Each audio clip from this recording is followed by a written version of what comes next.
Holidays-nale, adu namma GT Holidays da. GT Holidays, South India's #1 travel brand. You know you are special when you're with GT Holidays. உடம்புக்கு முடியாதவங்களெல்லாம் தோழி கட்டி தூக்கிட்டு போவோம். தூக்கிட்டு போய் காப்பாற்றிட்டோம். எங்கள் அம்மா மட்டும் காப்பாற்றோம். எங்களுக்கு ரோடு வேணும், எங்களுக்கு வீட்டு வசதி வேணும் அப்படின்னு சொல்லி கேட்டோன்னா ஆடு மாடு வந்துட்டு போனது அப்படின்னு சொல்லி எங்களை அலட்சிப்படுத்தினாங்க. மனுஷராக பிறந்துட்டுமேன்று தான் வாழ்கிறோம். எந்த வசதியுமே இல்லைல்ல. ஒரு ஆஸ்பத்திரி வசதி இல்லை, பள்ளிக்கூட வசதி இல்லை. பள்ளிக்கூடத்தில் 2 நாளைக்கே வாத்தியார் இருக்காரு. மாதா வீதா குரு தெய்வம்னு சொல்லுவாங்க. அந்த நாளை ஒன்றா பார்க்குறோன்னா விஜய் சார் ஒருத்தர் மட்டும்தான் சார். தொட்டி வேஷ்டி கட்டி தூக்கிட்டு தான் வருவாங்க. எங்கள் வீட்டுக்காரரும் நானும் தூக்கிட்டு வருவேன். நான் பேக்கை தூக்கிவேன், அவர் குழந்தைய தூக்கிக்குவார். அப்படி தான் வருவோம். 3 வயசுலேயே பிரிய வேண்டியதாக இருக்குது எங்கள் குழந்தைகளை. வயசு வரைக்கும் ஏங்குங்க, அம்மா நீ இல்லாமல் கஷ்டமாக இருக்குமான்னுலாம் சொல்லுங்க. நான் சொல்லுவேன், நம்ம இருக்க இடம் அப்படி, நீ படித்து போயிட்டா தான் உனக்கு பின்னாடி வாழ்க்கை. பெண்களும் ரொம்ப வழியில் துடிக்கிறாங்க, ஆண்களும் தோளில் சுமந்துட்டு போகிறாங்கன்னா 2 பேத்துக்குமே கஷ்டம். ஆண்களும் தூக்கிட்டு போக முடியாது சார். அவங்க இப்படி அப்படின்னு அசைவு கொடுக்கும். விஜய் சார் ரொம்ப நன்றி சார். உங்களை நான் சாருன்னு சொல்கிறத விட நான் அண்ணான்னு தான் சொல்லணும். உங்கள் ஸ்டைலே சொல்கிறேன். 3 மணி நாள் நடந்து தான் போகணும். 7 கிலோமீட்டர் நடந்து தான் போகணும். ஆஸ்பத்திரிக்கு போகணுனாலும் எங்கே வேணாலும் போகணும். பிள்ளைகளெல்லாம் கீழே தான் போய் படிக்க வச்சு ஆளாக்கணும். உடம்புக்கு முடியாதவங்களெல்லாம் தோழி கட்டி தான் தூக்கிட்டு போவோம். தூக்கிட்டு போயிருக்கோம், நிறையா பார்த்தா தூக்கிட்டு போயிருக்கோம். தூக்கிட்டு போய் காப்பாற்றிட்டோம். எங்கள் அம்மா மட்டும் காப்பாற்ற முடியல. அப்போ நடந்து தான் கூப்பிட்டு போனோம். ஒரு கோயிலுக்கு போகலான்ட்டு போனோம். அப்போ அம்மா அங்கே இறந்துட்டாங்க. அதுக்கு பிறகு எல்லாத்தையும் நடபாதையாக கூப்பிட்டு போய் அப்பா கொஞ்ச நேரம் தூக்கிட்டு போய் ஊருக்குள்ளே போக அம்மா அப்படி சித்தப்பா வீட்டில் வச்சு நைட்டு தான் இங்கே வந்து சொல்லி எல்லாத்தையும் கூப்பிட்டு போய் பண்ணி. நம்ம அவ்வளோ வருத்தமாக இருந்தாலும் ஒரு கோவம் இருக்கும்ல, என்னடா நம்ம இத்தனை வருஷமா இருக்கிறோம் அப்படின்னு ஒரு கோவம் இருந்திருக்கும்ல. இப்போ விஜய் சாருக்கு ரொம்ப நன்றி. இருக்கிறவங்கனால நல்லா இருக்கணும். இந்த ஊரை விட்டு நிறைய பேர் போயிட்டாங்க. ஆமாம், இந்த ஊரில் எப்படி சாமான் வாங்கி பிள்ளைகளை படிக்க வச்சு இருக்கிறது. இப்போ 80 வீடு இருக்கீங்க. இதுக்கு முன்னாடி திரும்பி வந்துடணும். அவங்களாம் வந்துட்டா இங்கே ஆள் ஜனம் எத்தனை குடும்பம் வெளியே போயிருப்பாங்க? அது ஒரு 4-5 குடும்பம் போயிடுச்சு. மறுபடியும் வரணும். ஆனால் எங்கே போய் எங்கள் பசங்களுக்கு பொண்ணு கேட்டாலும் அந்த மலையில் போய் பொண்ணு கொடுக்குறதா அப்படிங்கிறாங்க. நாங்கள் ஏதாவது பைய சொல்லி, இந்த பொண்ணெல்லாம் பைய சொல்லி தான் கட்டிட்டு வந்தோம். இன்னும் 2 பொண்ணு பைய சொல்லி தான் கட்டிட்டு வந்தோம். என்னன்னு சொன்னீங்க? ரோடு இருக்கு, டவர் இருக்கு, வாங்கன்னு. அப்புறம் அவங்க அம்மா அப்பா வந்து பார்த்துட்டு காடுகளாக இருக்கல கொடுக்கலான்னு கொடுத்தாங்க. இப்போனா ரொம்ப மோசம், பொண்ணே கொடுக்க மாட்டேங்கிறாங்க. எங்கள் பசங்களுக்கெல்லாம் எப்படித்தான் நாங்கள் ஊரை ரோடு வந்துருச்சு இல்லை, அவசியம் இல்லை வந்துடும். அதனால இப்போ வந்து உங்க ஊருக்கு நல்லது பண்ணிருக்காரு, உங்க பசங்களுக்கும் நல்லது பண்ணிருக்காரு. அப்ப என்ன சொல்ல வரீங்க? ஆனா விஜய் சார் நான் வந்து பக்கத்துல இருந்து நாத்தனா ஊர்ல அங்க என் பையன் சொன்னேன், விஜய் சார் வர்றாராமா அப்படிங்க. அவர்லாம் இங்க வரமாட்டாரு அப்படின்னு அசால்ட்டா சொல்லிட்டேன். சரின்ட்டு இடையில ஒருத்தர் அக்கா வந்து சொன்னாங்க, விஜய் சார் வந்திருக்காங்க, ஊரே போயிருச்சு, நீ என்ன இங்க இருக்கீங்க? எங்க வீட்டுக்கார அப்ப விட்டு ஓட்டந்தேன் அவரை பார்க்கணும்ட்டு வந்தா பார்க்க முடியல, எல்லாம் திரும்பி வந்துட்டு இருக்காங்க. நான் வந்து இந்த ஊருக்கு வந்து நான் வந்து பெரும்பாலும் கட்டி கொடுத்துருக்காங்க. 30 வருஷம் நான் இங்கே வந்திருக்கேன். நான் 30 வருஷம் நாங்கள் வந்து மகளிரில் சேர்ந்துருந்தோம். மகளிரில் சேர்ந்து மகளிர் ஒவ்வொரு மனவும் கொண்டு போய் முதலமைச்சரோ இவங்களாம் வந்து போனாங்கன்னா அங்கே ப்ரெசென்ட் எல்லாத்தையும் போய் கொடுத்தா, மகளிர் நம்ம சேர்ந்தோம்னா மகளிர் இருந்து என்ன சொல்கிறாங்க, ஆடு மாடு வந்துட்டு போனது, மனு கொடுத்துட்டாங்க, ஆடு மாடு வந்துட்டு போனதுன்னு சொன்னாங்க. அப்படியெல்லாம் சொல்லி நாங்கள் இவ்வளோ தூரம் எங்களோட மனுமா இங்கே ஊருக்கு எங்களுக்கு ரோடு வேணும், எங்களுக்கு வீட்டு வசதி வேணும் அப்படின்னு சொல்லி கேட்டோன்னா ஆடு மாடு வந்துட்டு போனது அப்படின்னு சொல்லி எங்களை அலட்சிப்படுத்தினாங்க. அதே மாதிரி முதலமைச்சர் பன்னீர்செல்வம் வந்திருந்தார். எங்கள் கொடைக்கானல் பூங்காவில் ஒன்றி மனு கொடுத்தோம். அந்த மனுவையும் எதையுமே எடுத்துக்கல. அப்புறம் இவர் பேர் வர மாட்டேங்குது, நம்ம சட்டமன்ற இவர் இருந்தார்ல, பழனி தொகுதியில் இருந்தார்ல, அவர்கிட்ட எல்லாத்திட்டையும் மனு கொடுத்தோம். எந்த மனுவுமே எங்ககிட்ட எடுத்துக்கவே இல்லை. அதேமாதிரி இங்கே வந்தாலும் முதலமைச்சர் யார் வந்தாலும், ஒரு ஒன்றியம் வந்தாலும் சரி, யார்கிட்ட வந்தாலும் சரி, நாங்கள் வந்து வரவேற்பு பண்ணுவோம், வந்து ஆளாத்தி எடுத்து எல்லாமே பண்ணுவோம். நம்ம ஊருக்கு வந்து நல்லதாகணும் அப்படின்னு சொல்லி கேட்போம். எந்த இதுவுமே செய்ய மாட்டாங்க. வந்தோன்னே எங்கள் மனு கொண்டு போய் அங்கேயே போட்டு பண்ணிடுவாங்க. இப்படின்னா இருந்து நாங்கள் வந்து 30 வருஷமாக வந்து ரொம்ப கஷ்டம். ஆனால் எங்கள் வீட்டில் வந்து நான் வந்து ஒரு ஹார்ட் பேஷண்ட்டு. நான் வந்து ஆப்ரேஷன் பண்ணி கோயம் மெடிக்கலில் தான் நான் ஆப்ரேஷன் பண்ணி வந்து நடந்து போய் தான் நாங்களாம் ஆப்ரேஷன் பண்ணி ரொம்ப கஷ்டத்தில் வந்து நாங்கள் இருந்து வந்தோம். அதோட எங்கள் பொண்ணு வந்து நாங்கள் ப்ரெசென்ட்டுக்கு நிப்பாட்டியிருந்தோம். அங்கேயும் போய் ஒவ்வொரு மனுவையும் கொண்டு போய் கொடுத்து மக்கள்கிட்ட ஓட்டு கேட்டோம். அதெல்லாம் பணத்தை கட்டி ஏடிஎம்கே பீரியடில் வந்து பணத்தை கட்டி அவங்க வந்து இது பண்ணிட்டாங்க. அந்த அவங்களும் வந்து எங்களுக்கு எதுவும் எதுவுமே செய்யலை. செய்யாமல் இருந்துவிட்டு பூராமே இது பண்ணிட்டாங்க. ஆனால் வந்து இப்போ வந்து விஜய் தளபதி என் தம்பி வந்து இவ்வளோ தூரம் அறிவிச்சு 5 கோடி நான் அறிவிச்சிருக்கிறேன், அசங்குடைக்கு அறிவிச்சிருக்கீங்கன்னு ரொம்ப பெருமையாகவும் ரொம்ப சந்தோஷமாகவும் இருக்குது. ஆனால் என் பையன்லாம் கொண்டு போய் நாங்கள் சின்ன வயசுலேயே கொண்டு போய் விட்டு படிக்க வச்சு இப்போ டிப்ளமோ முடித்து இப்போ இருக்கான். அவனும் விஷயத்துக்கு வேலைக்கு வந்து ட்ரை பண்ணி பார்த்தேன், அதுக்கும் லஞ்சம் கேட்டாங்க. அதையும் இப்போ வந்து எல்லாத்துக்குமே படித்து எல்லாத்துக்குமே இதை பண்ணி வந்துட்டான். அந்த இதுக்குமே இதாகிருச்சு. இப்போ வந்து என் பையன் விவசாயத்தில் தான் இருக்கான், விவசாயம் பண்ணிக்கிட்டு இருக்கான். ஆனால் வந்து இப்போயும் வந்து என் மருமகளுக்கு வந்து வளகாப்பு போட்டு 7 மாதத்துலேருந்தே கொண்டு போய் ரோடு சரியில்லை அப்படின்னு ரொம்ப அலட்சியப்படுத்தி தான் கொண்டு போய் வச்சுருக்காங்க. இப்போயும் ரோடு சரியில்லை அப்படின்னு சொல்லி இங்கே தாட்ட மாட்டேங்கிறாங்க. அப்படிலாம் சூழ்நிலை நாங்கள் இருக்கிறோம். ஆனால் இந்த சூழ்நிலை இருக்கிறோம்னா எங்களுக்கு வந்து இந்த ரோடு வசதி வந்துருச்சு. ஆனால் வந்து ரோடு வந்துச்சுன்னாலும் விஜய் இங்கே வந்து தான் ஆகணும். என் தம்பி விஜய் வரணும், வந்தால் தான் எங்களுக்கு சந்தோஷம். எங்களுக்கு வந்து எவ்வளவோ ஒரு சொசைட்டி கடைக்கு போனாலுமே ஒரு 7 கிலோமீட்டர் நடந்து தான் நாங்கள் போய் ஒரு லோன் வாங்கணும். எங்களுக்கு வந்து இவர் வந்து எந்த இதுவுமே இதுவுமே இல்லாமல் நான் வந்து 3 நாளில் வந்து இங்கேருந்து நடந்து போய் இந்த வீட்டுக்கு நான் வந்து சொந்த செலவில் நான் போட்டு கொடுக்கலான்ட்டு இருக்கேன் அப்படின்னு சொல்லவுமே, அப்போ எங்கே சார் பேனர் வைக்கவே விட மாட்டேங்கிறாங்க அப்படின்னு அவர் சொன்னார். பக்கத்தில் அவர் போனவர் சொன்னவுமே, இல்லை நம்ம வந்து நான் இல்லாட்டி இதில் ஜெயிச்சினாலும் நான் போட்டு கொடுத்துடலாம் அப்படின்னு அவர் சொல்லவே சிரிச்சுட்டே போனார். ஆனால் உண்மையிலேயே நான்லாம் நியூஸே பார்க்க மாட்டேன். இப்போ வந்து என்னட்டா சொல்லுவாங்கன்னு நியூஸ் பார்த்துட்டே இருக்கேன். அவ்வளோ சந்தோஷமா இருக்கு. என் தம்பி விஜய்க்கு ரொம்ப நன்றி. நீங்க எத்தனை வருஷமா இங்க இருக்கீங்க? நாங்க அது 40 வருஷம் ஆச்சு. 40 வருஷமா இருக்கீங்க. 50 வருஷம் ஆச்சு சாமி நாங்க வந்து இருந்து. ரோடில் எப்படிமா இங்க இருக்கீங்க? ஐயோ நாங்க கஷ்டப்பட்டு தான் போனோம் சாமி. அவசரப்பட்டு பிள்ளை குட்டியெல்லாம் தூக்கிட்டு வந்தோம். இப்போ என்னமோ ஆண்டை முன்னியத்தில் நமக்கு ரோடு அமைஞ்சிருச்சு. பரவாயில்ல சாமி, ரொம்ப நன்றி. யாருக்கு? உங்களுக்கு தான். எனக்கு நன்றியா? ஆனா விஜய் தான். விஜய்க்கு தான், அவருக்கு தான். உங்க மக விஜய் தான் ரோடு போட சொல்லிருக்காரு. 5 கோடி ஒதுக்கி இருக்காரு. ஆமா, அங்க பார்த்து சொல்லுங்க அவருக்கு. ஆமா சாமி, எங்களுக்கு ரோடு வந்ததே ரொம்ப புண்ணியம் சாமி. சரி, நீங்க சின்ன பிள்ளையா இருக்கும்போது எப்படி இங்க இருந்து போனீங்க? நடந்துதான்ப்பா போனோம். காட்டு மாடுலாம் இருந்தது, யானை. காட்டு மாடெல்லாம் தப்பிச்சு தான் நாங்க உயிர் வாழ்ந்துகிட்டு இருக்கிறோம். உயிருக்கு காப்பிட்டு மாடு ஆனை எல்லாம் தப்பிச்சு தான் எங்க உயிர் வாழ்ந்துக்கிட்டு. அந்த மாதிரி நடந்து போறப்ப அந்த மாதிரி தாக்கி இருக்கா ஏதாவது ஒண்ணு, மக்களை ஏதாவது சீண்டி இருக்கா? அதெல்லாம் இருந்துச்சுப்பா, அதெல்லாம் இருந்துச்சு. என் மகன் காட்டு மாட்டிலேயே தப்பிச்சு வந்தவன். ஓ, என் மகன் அதையும் நடந்திருக்கு. அந்த மாதிரி நடந்திருக்குப்பா. வேற என்ன தேவை உங்க ஊருக்கு? இப்ப ரோடு வசதி ஏற்பாடு பண்ண சொல்லிட்டாரு முதல்வர். வேற ஏதாவது உங்களுக்கு அடிப்படை தேவைகள் ஏதாவது இருக்கா? இருக்குதுல. என்ன தேவை? எங்களுக்கு ரோடு வந்துருச்சுன்னா எங்களுக்கு 4 வசதி வேணும்ல.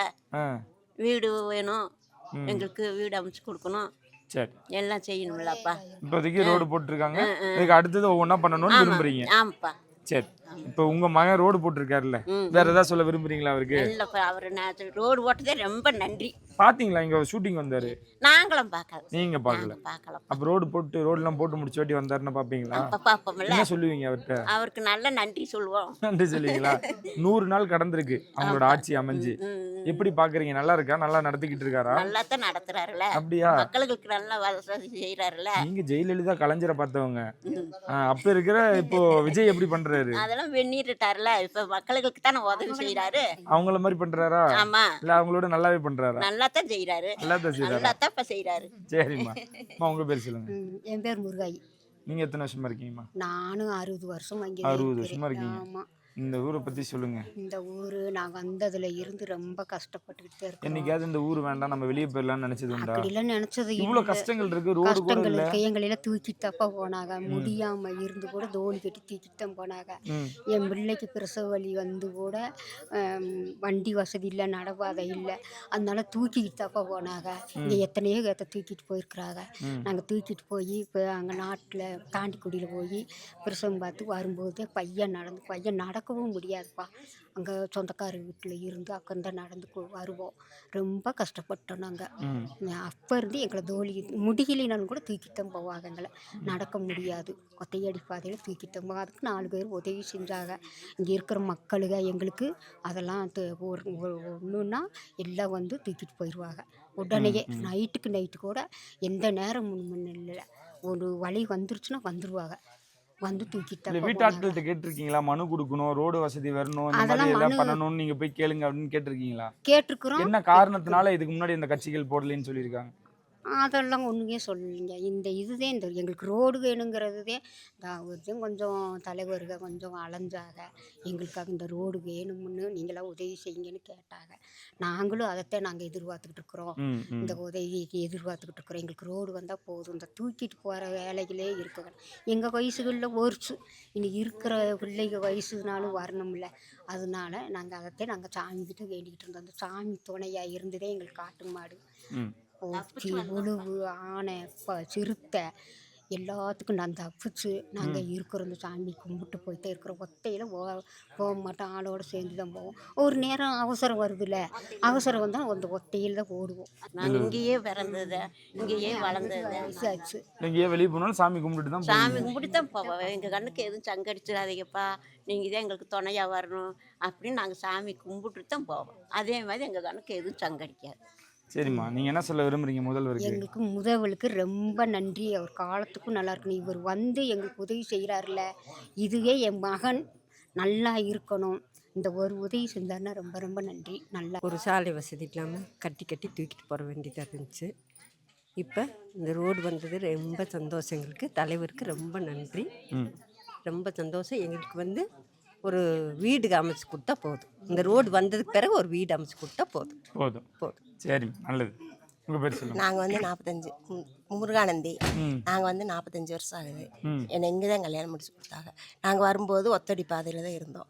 பிள்ளைகள்லாம் தூக்கிட்டு போக வர ரொம்ப கஷ்டப்பட்டு இருந்தோம். அப்புறம் எங்கள் வீட்டு ஆளுகள்லாம் சேர்ந்து அந்த ரோட்டுக்கு ரெடி பண்ணி ஒவ்வொரு கட்சிக்காரர்கிட்டையெல்லாம் போய் மனு கொடுத்து எந்த இதுக்குமே இது இல்லை. ஒரு தடவை தான் இப்போ ரோடு போட்டு பொம்பளைங்க ஆம்பளைங்க எல்லாம் சேர்ந்து அந்த ரோட்டை கொண்டு வந்தோம். கொண்டு வந்து எல்லாம் முடித்தோம். இன்னும் அடுத்து போட்டு தரேன்னு தான் சொல்கிறாங்க. போடலை. விஜய் வந்த பின்னாடி தான் இப்போ ரோட்டுக்கே ரெடி ஆகிருக்கு. ம் விஜய் வந்தது ரொம்ப மகிழ்ச்சி. இனி அடுத்து வீட்டு வசதி ஒரு வசதி இல்லாமல் தானே இங்கே இருக்கோம். ஒரு கூட்டுறவு கடை அது இதுன்னு எல்லாமே கஷ்டப்படுற குடும்பத்தில் தான் இங்கே இருக்கோம். வாழ்கிறதே ரொம்ப கஷ்டம். மனுஷராக பிறந்துட்டுமேன்று தான் வாழ்கிறோம். எந்த வசதியுமே இல்லைல்ல. ஒரு ஆஸ்பத்திரி வசதி இல்லை, பள்ளிக்கூட வசதி இல்லை. பள்ளிக்கூடத்தில் 2 நாளைக்கே வாத்தியார் இருக்கார், அவர் போயிடுவார். அவருக்கு ஒரு வீடு இருந்தால் தானே அவர் இருப்பார். ஒரு டீச்சர் வாத்தியார் இருக்காருன்னா வீடு இருக்கணும். அவங்க இருந்து பிள்ளைகளுக்கு பள்ளிக்கூடம் சொல்லி கொடுக்கணும். இங்கே இருக்க பிள்ளைகளை பூரா வெளியே தான் படிக்க வைக்கிறோம். எங்களுக்கு எவ்வளோ கஷ்டம் இருக்கும். பிள்ளைகளுக்காக தான் நான் கடை வாங்கி படிக்க வைக்கிறோம். எங்களுக்கு என்ன வசதி இருக்குது? ஏதோ விஜய் வர விட்டு ரோடு சாங்ஷனாக இருக்குது. ரொம்ப நீடோடி காலம் வாழட்டும். வந்ததுக்கு சந்தோஷம். நான் 20 வருஷ காலமாக இங்கே தான் இருக்கோம். என்னோட பிள்ளைங்க குழந்தைங்க 2 பேர்த்தையும் ஹாஸ்டலில் விட்டு தான் படிக்க வைக்கிறோம். என்ன காரணம்? என்ன காரணம்னா நாங்கள் போய் மலையில் அங்கே கீழே போயிருந்தால் எங்களுக்கு வசதி வாய்ப்பு இல்லை. இங்கே உழைச்சா தான் அங்கே போய் பிள்ளைகளை படிக்க வைக்க முடியும். சொந்தக்காரங்க வீட்டில் விட்டு 3 வயசுலேருந்து படிக்க விட்டோம். இப்போ 6 வயசுக்கு மேலே 6ஆவதுக்கு மேலே ஹாஸ்டலில் சேர்த்து விட்டோம். பாப்பா பொண்ணு வந்து டிகிரி முடிச்சிட்டா, பையன் வந்து 11th படிக்கிறான். ஆனால் ஒன்று விஜய் எங்களால் என்ன சொல்கிறேன்னே தெரியல. அவர் தான் ஒரு தலைவராக வரணும்னு நாங்கள் ரொம்ப வேண்டினோம். ஷூட்டிங் பாட்டில் நான் தான் அவரை பார்த்தேன். என்ன சொன்னார்? அவரை பார்த்ததே எனக்கு பேரின்பம்.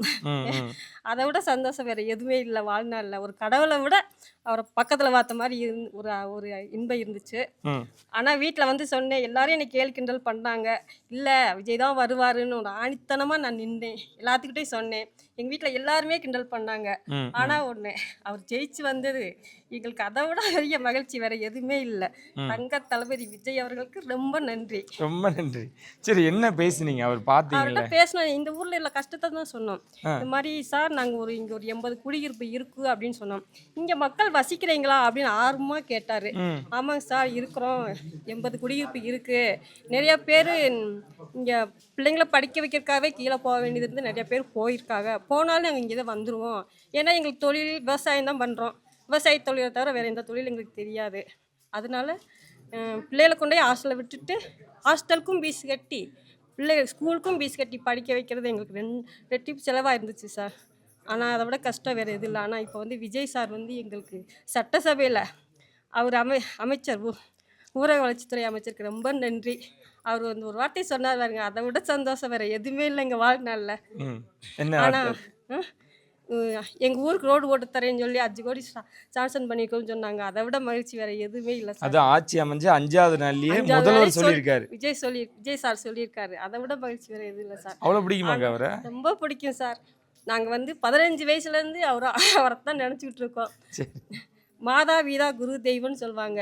அந்த நாளையும் ஒன்றா பார்க்குறோன்னா அது விஜய் சார் ஒருத்தர் மட்டும்தான் சார். ஆட்சி எப்படி நடந்துகிட்டு இருக்கு? ஆட்சி சூப்பராக இருக்குது சார். இதை விட வேறு என்ன வேணும்? 1000 பேர் 1000 குறை சொல்லிகிட்டே இருப்பாங்க. குறை சொல்கிறனால ஒன்றும் பிரச்சனை இல்லை. ஒருத்தர் மனசுக்கு பிடிச்சிட்டா அவங்க மனசுலேருந்து எடுக்கிறது ரொம்ப கஷ்டம் சார். அதனால் அவர் தான் ஆண்டாண்டுக்கு இருக்கணும். அவர் நீடூழி வாழணும். அவர் குடும்பம் குட்டியோடு இருக்கணும். அதுதான் ரொம்ப எங்களுக்கு முக்கியம். சரிங்க. இல்லை, இந்த பாதை வந்து நீங்கள் ஒரு பெண்ணாக சொல்லுங்கள், இந்த பிரசவத்தெல்லாம் நீங்கள் நிறைய ரொம்ப பெண்கள் கஷ்டப்பட்டிருக்கேன். என்னையெல்லாம் வந்து 9 மாதத்துல தான் வளகாப்பு போட்டு கூப்பிட்டுட்டு போனாங்க. அந்த டயத்தில் என்னால் நடக்க தான் முடியல. ஆனால் இப்போ கூட இந்த ரோடு மண் ரோடு வெட்டினாங்க. நான் வந்த டயத்தில் மலைப்பாதை தான். மலைப்பாதையில் நடந்து தான் கூட்டிகிட்டு போவாங்க. ரொம்ப கஷ்டம்தான் இருந்துச்சு. சரி நம்ம வாழ வந்துட்டோம்ல, நம்ம இது வேண்டான்னு சொல்லி போகக்கூடாதுல்ல, நம்ம வாழ்க்கையை வாழ்ந்து தான் ஆகணும்னு சொல்லி நாங்கள் கஷ்டப்பட்டு தான் வாழ்ந்தோம். குழந்த பிறந்து குழந்தைய கையிலே தூக்கிட்டு வர முடியாது.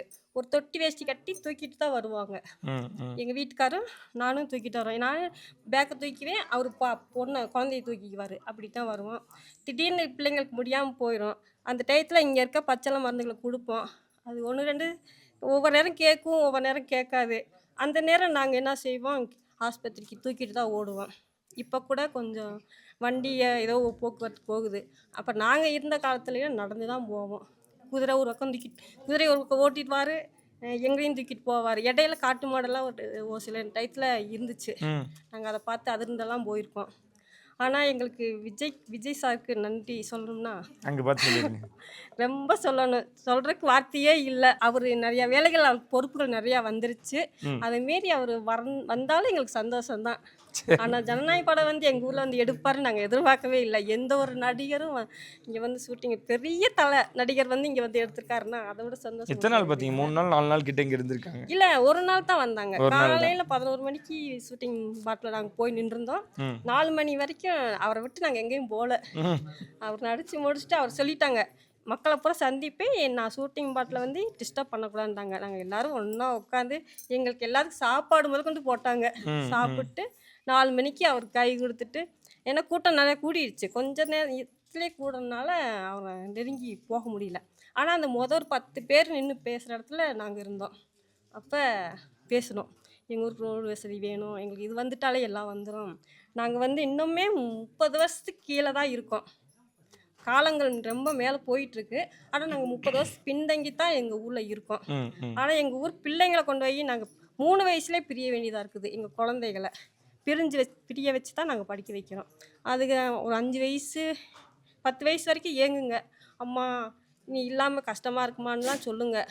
நான் சொல்லுவேன், நம்ம இருக்க இடம் அப்படி, நீ படித்து போயிட்டா தான் உனக்கு பின்னாடி வாழ்க்கை அமையும், படிப்பு தான் முக்கியம் அப்படின்னு சொல்லி தேர்த்தி விட்டுட்டு அழுகையை நிப்பாட்டி விட்டு தான் நான் வருவேன். ஆனால் எனக்கு சொந்தக்காரங்களும் ஹெல்ப் பண்ணாங்க, அவங்களுக்கும் நன்றி. சரிங்க, நன்றி. நன்றிங்க. லட்சுமி கொடைக்கானலேருந்து நீங்கள் கட்டி கொடுத்துருக்காங்க. நாங்கள் விவசாயம்தான். இங்கே இருக்கிறவங்க எல்லாமே விவசாயம் தான், கூலி வேலை தான் பார்க்குறோம். ரொம்ப கஷ்டம். நல்லது கெட்டதுக்குனாலும் எல்லாருமே சேர்ந்து போக வேண்டிய ஒரு கட்டாயம் வரும். ஒருத்தருக்கு ஒருத்தர் முந்தி போயிடுவாங்க, தனிமையாலாம் போக வேண்டியிருக்கு. ரோடு வசதி இல்லாதனால நாங்கள் ரொம்ப சிரமப்பட்டோம். என்ன ஒரு 10 வருஷத்துக்கு முன்னாடியே அவர் வந்திருந்தாருன்னா இவ்வளோ கஷ்டப்பட்டிருக்க மாட்டோமே அப்படின்னு இப்போ நினைக்க வேண்டியதாக இருக்குது. ரொம்ப சந்தோஷம். விஜய் சார் ஷூட்டிங்க்கு வருவாங்க, எங்கள் ஊர்லேயும் படம் எடுப்பாங்களா அப்படின்னு நினச்சிட்டு இருந்தோம். வந்தாங்க, சாப்பாடு தண்ணி எதுவுமே இல்லை. நாங்கள் விஜய் சாரை பார்க்க ஓடிட்டோம். இப்படி குழந்தைகளை தூக்கிக்கிட்டு தான் வேகமாக இந்த மேட்டில் ஓடுறோம். நீங்கள் வந்த மேட்டில் விஜய் சாரை பார்த்தே ஆகணும் அப்படின்னு, ஏதாச்சும் அவர் மூலிமா ஹெல்ப் நடக்குமா அப்படின்னு. அவரும் வந்து பேசினார், நல்லா அன்பாக பேசினார், ஃப்ரீயாக பேசினார். நான் வந்தால் ஆட்சிக்கு வந்தால் இப்போ நான் நடிகனாக தான் வந்திருக்கேன், ஆட்சிக்கு வந்தால் நான் உங்களுக்கு நல்லது பண்ணுறேன் அப்படின்னு சொன்னாங்க. நாங்கள் தெய்வத்தை வேண்டிக்கிட்டே இருந்தோம், விஜய் சார் தான் வரணும். நாங்களாம் டிஎம்கேல தான் இருந்தோம். விஜய் சாரை பார்க்கும்போது அவ்வளோ சந்தோஷம். நம்மளாம் கை கொடுத்து பேசுவோமா, நம்ம பக்கத்தில் இவ்வளோ நிற்பாரா அப்படின்லாம் நினச்சிருக்கோம். ஆனால் எந்த நடிகரையுமே அப்படி பார்த்ததில்ல. விஜய் சாரை பார்த்தோம். அவரை சார்னு சொல்கிறத விட அண்ணா விஜய் அண்ணா எத்தனையோ ஷூட்டிங்கு சினிமாலாம் பார்த்துருக்கோம். தங்கச்சிகளுக்கு அவ்வளோ மதிப்பு கொடுப்பாரு. இப்படி இருப்பாங்களா அப்படின்னு தான் நமக்கு ஒரு கேள்வியாக இருக்கும். அப்படி இருக்கும்போது விஜய் சார் வந்து பெண்கள் எல்லாம் கஷ்டப்படுறாங்க, இந்த ஊர்லேயும் வசிக்கிறாங்களா, இப்படி நடந்து வர்றாங்களே அப்படின்னு சொல்லி எல்லாமே என் தங்கச்சிக்கு தான் நான் பண்ணுறேன் அப்படின்னு வாக்குறுதி கொடுத்துட்டு போனார். ஜெயிச்சு வந்தால் ரொம்ப சந்தோஷம், பண்ணுவார் அப்படிங்கிற நம்பிக்கை இருந்துச்சு. எதிர்பார்க்காம வந்துட்டாங்க. ரொம்ப சந்தோஷம். 100 ஆயுசுக்கு அவங்க வாழணும். எங்கள் வீட்டுக்காரெலாம் பார்த்திங்கன்னா கிட்னி பேஷண்ட்டு இங்கேருந்து தான் போய் ட்ரீட்மெண்ட் எடுக்கணும் செய்யணும். கோயம்புத்தூரில் பார்த்துருக்கோம். ஆனால் அவங்க முன்னே பேசினவங்க சொன்ன மாதிரி ஒரு கொடை கூட இருக்காது. மழையில் நனைஞ்சிக்கிட்டே போகணும் வரணும். ரொம்ப கஷ்டப்பட்டோம் சார். ஆனால் விஜய் சார் வந்து இந்த 10 வருஷத்துக்கு முன்னாடியே வந்திருக்கணும். நாங்கள் சொல்கிறது எப்படின்னா அதை தான் சொல்கிறேன். அவருக்கு என்ன வந்திருக்கணும். சொல்ல விரும்புறீங்க? விஜய் சார் ரொம்ப நன்றி சார். உங்களை நான் சார்னு சொல்கிறத விட நான் அண்ணான்னு தான் சொல்லணும். உங்கள் ஸ்டைலே சொல்கிறேன். நன்றிண்ணா. நீங்கள் நல்லா இருக்கணும். 100 ஆயுசுக்கு நல்லா இருக்கணும்ண்ணா. நம்ம கண்ணெல்லாம் கலங்குறீங்க. ரொம்ப கஷ்டப்பட்டிருக்கோம் சார். சொல்ல முடியாத அளவுக்கு கஷ்டங்கள், வேதனைகள். இப்போ பிரசவ டயத்தில் கூட தோழி கட்டி தூக்கிட்டு போகிறாங்க. அதில் வந்து அந்த பெண்களும் ரொம்ப வலியில் துடிக்கிறாங்க, ஆண்களும் தோளில் சுமந்துட்டு போகிறாங்கன்னா 2 பேத்துக்குமே கஷ்டம். ஆண்களும் தூக்கிட்டு போக முடியாது சார். அவங்க இப்படி அப்படின்னு அசைவு கொடுக்கும்போது ஆண்களுமே சரீருக்கான வாய்ப்பு இருக்குது. இப்போ கூட ரோடு வருது, அப்போ ஒத்தையடி பாதை 2 ஆளுக்கு மேலே நடக்க முடியாது. அதுலேயே 2 ஆள் 4 ஆள் மாற்றி மாற்றி தூக்கிக்கிட்டே போகணும். 7 கிலோமீட்டர் தூக்கிட்டு போகிறதுன்னா சும்மாவா? அந்த மாதிரி பெண்கள் ரொம்ப கஷ்டப்பட்டிருக்கோம் சார். அதனால் இப்போ இவ்வளோ பெரிய வசதி வந்திருக்கு அப்படின்னா விஜய் சார் மறுபடியும் வரணும், அவங்கள ஆசீர்வாதம் வாங்கணும் நாங்கள்லாம் அப்படி நினச்சிட்டு இருக்கோம். குலதெய்வம் மாதிரி அவங்க. சரி. ஒரு தெய்வத்தை நேரில் பார்க்க முடியுமான்னு தெரியல, ஆனால் அவங்க வந்தது ஒரு தெய்வமே வந்த மாதிரி. இனி வேலை வாய்ப்பெல்லாம் வந்து பார்த்தீங்கன்னா விஜய் சார் இருக்காரு அப்படிங்கிற ஒரு நம்பிக்கையில் பசங்களெல்லாம் படிக்க வைக்கிறோம். அதே மாதிரி டவர் வந்து எங்களுக்கு பண்ணி கொடுத்துட்டாங்கன்னா இதுலேயும் கூட சந்தோஷம். நாங்கள் எங்கேயும் ஃபோன் பண்ண பாறை பக்கம் மலை பக்கம் போக வேண்டியதில்லை. ரொம்ப நன்றி விஜய் அண்ணா. ரொம்ப நன்றிண்ணா. தேங்க்யூண்ணா. என் பேர் நதியா. நான் வந்து 25 வருஷம் ஆச்சுங்க. நாங்களும் வந்த நாள்லேருந்து பொடி நடையாக கால்நடையாக நடந்து போகிறது வரும்போது பிள்ளை குட்டிகளை தூக்கி சுமந்து போய் வரோம். ஏதாவது பிரசவ டைம்னாலும் கட்டி தோழி கட்டி தூக்கிட்டு போன முடியாதவங்களையும் கட்டி நம்ம தூக்கிட்டு போயிட்டு வர சூழ்நிலையாக இருக்குது. நடக்கவும் முடியல. எங்களுக்கு ஒரு ரோடு போட்டு கொடுத்தா நான் கொஞ்சம் விஜய் சார் மூலியமாக கொஞ்சம் ரோடு வந்துச்சுன்னா கொஞ்சம் சந்தோஷமாக இருக்கும் எங்களுக்கு. அவர் மூலியமாக ரோடு வந்துச்சுன்னா நான் காலகாலமாக நன்றி கடைப்பட்டு எப்போவும் என் குடும்பத்தோட அவங்களுக்கு எப்போவும் நன்றி கடைப்பட்டு இருப்போம். என் பேர் குமுதாப்பா. நாங்கள் இங்கே வந்து 50 வருஷம் ஆச்சு. 50 வருஷம் கஷ்டம், ரொம்ப கஷ்டப்படுறோம்ப்பா. ஏதோ ரோடு வசதி இல்லை, ஒன்றும் இல்லை. பிள்ளைகளை சுமக்கணும், பைய சுமக்கணும். எங்களால் நடக்க முடியல. ஏதோ ஆணும் பொண்ணும் சேர்ந்து போய் அந்த ரோட்டை வெட்டணும். ஏதோ இந்த சார்பு இல்லை. என் மகன் விஜய் வந்து நல்ல முறையாக ரோடு அமைச்சு கொடுக்குறாரு, அதே போதும்ப்பா. எங்கள் கதாமலை அந்த காளி கதாமலைப்பை அவரை ஒந்தியில் நுழைஞ்சு வரவழைச்சிருக்காரு. எங்களுக்கு நல்ல முறையாக ரோடு போட்டு அவரும் இங்கே வரணும். நன்றிப்பா. சரி. என் பேர் கற்பகவள்ளி. நான் ஆசா பணியாளராக இருக்கேன் இந்த ஏரியாவில். இங்கேருந்து ஒரு 7 கிலோமீட்டர் நடந்து போய் தான் மெடிசன் எல்லாமே இங்கே எடுத்துகிட்டு வரணும். மக்களுக்கு வந்து நான் 20 வருஷமாக அந்த பணியை பண்ணிகிட்ருக்கேன். ஆனால் எங்களுக்கு வந்து ரோடு வசதி இல்லாதது ரொம்ப கஷ்டம்தான். பசங்களை 3 வயசுலேருந்து கீழே கொண்டு போய் தான் நாங்கள் படிக்க வச்சோம். இப்போ அவர் வந்து ரோட்டுக்கு ரெடி பண்ணியிருக்கிறது ரொம்ப சந்தோஷம்தான். ஏன்னா பசங்க எங்களோட காலத்தில் நாங்கள் பசங்களை விட்டு பிரிஞ்சிருந்த மாதிரி அவங்க காலத்தில் பிரிஞ்சிருக்க மாட்டாங்கல்ல. அது வந்து ரொம்ப சந்தோஷம். அவருக்கு ரொம்ப நன்றி. ஓகே. எதிர்பார்த்தீங்களா ஷூட்டிங் வந்தவர் ரோடு அமைச்சு கொடுப்பாரு, அதுவும் ஆட்சி அமைஞ்ச 5வது நாள்ல அதை சொல்லுவாரு அப்படின்றத எதிர்பார்த்தீங்களா? எல்லாரும் வருவாங்க, ஆனால் ரோடு வசதி செஞ்சு கொடுப்பாங்க அப்படின்னு என்ன அப்புறம் மற்றவங்க எந்த இதுவும் கண்டுக்க மாட்டாங்க. ஆமாம், நாங்கள் நினச்சோம். ஆனால் அவர் வந்து இவ்வளோ சீக்கிரத்தில் ரெடி பண்ணுவாருன்னு எங்களுக்கு ரொம்ப சந்தோஷம்தான். அவர் வந்து இவ்வளோ சீக்கிரம் ரெடி பண்ணி கொடுத்தது ரொம்ப சந்தோஷம். ஆனால் ஒன்றியம் வந்து இங்கே வந்தாங்க, ராம் அவரும் கொஞ்சம் சீக்கிரமாக பண்ணி பார்த்துருக்காரு. அவருக்கு ரொம்ப நன்றி.